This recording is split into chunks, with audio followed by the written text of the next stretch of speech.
क्या आपको पता है हमें सबसे ज़्यादा ऑक्सीजन कहाँ से मिलती है? सोने पर जंग क्यों नहीं लगता? इसी तरह की कुछ रोचक व चोचक बातों को जानने के लिए जुड़े रहिए हमारे साथ। हम आपको बताएंगे कुछ इसी तरह के दिलचस्प और बेहतरीन किस्से। शुरू करने से पहले एक लंबी सांस लीजिए और कहिए, सब माया है, सब माया है।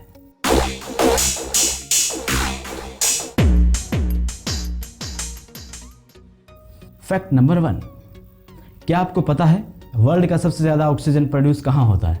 आप कहेंगे अमेज़न फॉरेस्ट से, जिसे लंग्स ऑफ द वर्ल्ड भी कहा जाता है, यानी कि धरती का फेफड़ा भी कहा जाता है। लेकिन आप बिलीव नहीं करोगे, सबसे ज़्यादा ऑक्सीजन समुद्र से आता है।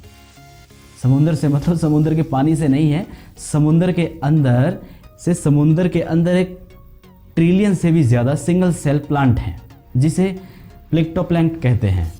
नेशनल ज्योग्राफी के एक आर्टिकल के हिसाब से विश्व का सबसे 70% ऑक्सीजन इन्हीं पौधों के जरिए आता है, और ये पौधे समुद्र में डेवलप होते हैं। देखो, समुद्र नहीं तो ये पौधा नहीं, ये पौधा नहीं तो ऑक्सीजन नहीं, तो हुआ ना कि देश का, विश्व का सबसे 70% ऑक्सीजन यहाँ से प्राप्त होता है हमें। फैक्ट नंबर 2, आज हम जिस घटना के बारे में बात करेंगे वो बिल्कुल पुनर्जन्म जैसी लगती है। 2 लोग हुए हैं जिन्हें आप देख रहे हैं। इन्जो फरारी, इन्होंने फरारी कंपनी की स्थापना की। मैसूल ओजिल, ये एक फुटबॉल प्लेयर हैं। एंजो फरारी की मौत 1988 में हुई। लगभग 1 महीने के बाद मैसूद ओजिल का जन्म हुआ, जो दिखने में बिल्कुल एक जैसे लगते हैं, है ना कमाल की बात। फैक्ट नंबर 3, अगर आप सर्दियों के सीजन में बलून में पानी रखोगे और उसमें फूड कलर डालोगे, तो उससे आपको फ्रीज करने के बाद उसको आप निकालोगे तो आपको एक कलरफुल मार्बल से निकलेंगे, जो बहुत ही सुंदर लगते हैं, एकदम नोने नोने, एकदम नोने नोने, यूं कह सकते हैं। फैक्ट नंबर 4, दोस्तों, अगर मैं आपसे पूछूं भारत का नेशनल एनिमल कौन सा है, तो आप कहेंगे, निसंकोच कहेंगे, बंगाल टाइगर। लेकिन क्या आपको पता है 8 नवंबर 1972 से पहले भारत का नेशनल एनिमल टाइगर नहीं बल्कि लायन था। बिल्कुल सही सुना आपने, 8 नवंबर 1972 से पहले नेशनल एनिमल टाइगर नहीं बल्कि लायन था।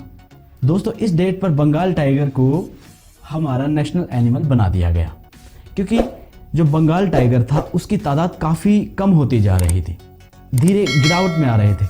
तो इसी कारण था कि उनको सेव करने के लिए उनको नेशनल एनिमल कहा जाने लगा। अब वो बंगाल टाइगर है। क्या आप इसे पहले से जानते थे? अगर जानते थे, नहीं जानते थे, तो कमेंट में ज़रूर बताएं। फैक्ट नंबर 5, अल्बर्ट आइंस्टाइन को इजराइल में राष्ट्रपति की सीट पेश की गई थी, उन्होंने मना कर दिया। ये होता है रुतबा। फैक्ट नंबर 6, सोने पर जंग क्यों नहीं लगता? ये बड़ा कमाल का है फैक्ट है, आपको सुन के बड़ा मजा आएगा। सोना पीले रंग का एक मेटल है जिसका रिश्ता सीधा इसी से जोड़कर देखा जा सकता है कि राजे महाराजाओं के टाइम सिक्के बनवाने के काम आता था। सिक्के बनवाते थे, काफ़ी आभूषणों में यूज़ करते थे। सोना एक ऐसी धातु है जिस पर कभी जंग नहीं चढ़ता। लेकिन आपको पता है क्यों? शायद आपको पता होगा, नहीं पता होगा तो मैं बता देता हूँ। दरअसल जब भी कोई मेटल ऑक्सीजन और मॉइस्चर के संपर्क में आती है तो उसकी ऊपरी सतह पर ऑक्साइड, कार्बोनाइड, सल्फर, सल्फेट की परतें जमने लगती हैं। उदाहरण के तौर पर लोहे पर जंग लगना, चांदी पर जंग लगना, कॉपर। लेकिन सोना एक ऐसी मेटल है जो ऑक्सीजन और मॉइस्चर के साथ कोई रिएक्शन नहीं करता, तो इसी कारण से सोने पर जंग नहीं लगती। सोना मतलब प्योर, सोना है ही कमाल की चीज़, है ना कमाल का फैक्ट। एक और कमाल का फैक्ट बताने के साथ साथ मैं आपको एक कमाल की कहानी भी सुनाता हूँ। एक बार एक छोटा सा लड़का था, वो होटल में गया। कुछ ही देर में वहाँ एक वेटर आया और उसने पूछा कि सर आप क्या लेंगे? उसने पूछा वनीला आइसक्रीम कितने की है? तो वेटर ने जवाब दिया, साहब 25 रुपये की, 50 रुपये की। तो ये सुनकर छोटे लड़के ने जेब में हाथ डाला और कुछ निकाला, हिसाब किताब करने लगा। लेकिन उसने देखा कि उसके पास तो पड़े ही 50 रुपये हैं। फिर उसने दूसरी आइसक्रीम का पूछा, वो भी उससे थोड़ी सी कम थी। फिर उसने एक और आइसक्रीम के बारे में पूछा, ऑरेंज फ्लेवर या कोई और फ्लेवर। तो उसने कहा ये 35 रुपये की। उसने कहा ठीक है, आप ये ले आइए। कुछ ही देर में वेटर आइसक्रीम की प्लेट लेकर, बिल लेकर उस बच्चे के टेबल पर रख दिया। उस लड़के ने उस आइसक्रीम को खाने के बाद पैसे दिए और वहाँ से चला गया। लेकिन जब वेटर वापस आया तो वो दंग रह गया। उस लड़के ने खाए हुए आइसक्रीम के पैसे प्लस 15 रुपये टिप छोड़ दिया। उस लड़के के पास 50 रुपये होने के बावजूद उसने वेटर से 50 वाली आइसक्रीम नहीं मंगाई, उसने उससे 35 वाली मंगाई। उसने क्योंकि उसने अपने बारे में ना सोचकर उसने दूसरों के बारे में भी सोचा। तो दोस्तों, दूसरों के बारे में सोचना ही बहुत ज़रूरी है। इस कहानी से हमें ये शिक्षा मिलती है। आपको कहानी अच्छी लगी तो लाइक करें। फैक्ट नंबर 7, क्या आपको कभी किसी मधुमक्खी ने काटा है या डंक मारा है? मधुमक्खी के काटने से जो दर्द होता है, मुझे एक बार काटा था भाई, बड़ा दर्द होता है। नानी दादी सब का सब याद आ गया था मुझे। तो आपने कभी सोचा है कि इतना दर्द होता ही क्यों है? मैं बताता हूँ। यह कंपैरिजन है सुई और मधुमक्खी के कांटे का। मधुमक्खी का कांटा सुई के नोक से भी पतला होता है, ये बिल्कुल निन्ना सा। तो आपको पता चल गया होगा कि मधुमक्खी का डंक जब चुभता है, हाँ, ऐसी आवाज आती है। फैक्ट नंबर 8, क्या आप जानते हैं डोनाल्ड ट्रंप की गाड़ी कौन चलाता है? मैं बताता हूँ।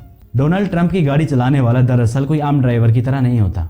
ट्रंप का ड्राइवर बिल्कुल जेम्स बॉन्ड के ड्राइवर से कम नहीं होता, बड़ा तेज तर्रार होता है। उसका हर रोज रिव्यू होता है, हेल्थ चेकअप होता है। उसके साथ साथ उस दिन कौन गाड़ी चलाने वाला है ये किसी ड्राइवर को नहीं पता होता। अमेरिकी राष्ट्रपति की गाड़ी चलाने वाला ड्राइवर हर कंडीशन के लिए तैयार रहता है। ड्राइविंग के अलावा उसे इमरजेंसी ऑपरेशन, इस तरह की कई चीज़ों के लिए और भी तैयार किया जाता, ट्रेन किया जाता प्रॉपर तरीके से। ज़रूरत के समय वो किसी भी गाड़ी को किसी भी सिचुएशन से बाहर निकाल सकता है। उसमें इतना ड्राइविंग का इतना कैलिबर होता है, वो गाड़ी को 360 डिग्री पे घुमा सकता है। इसी बात के लिए एक लाइक तो बनता है।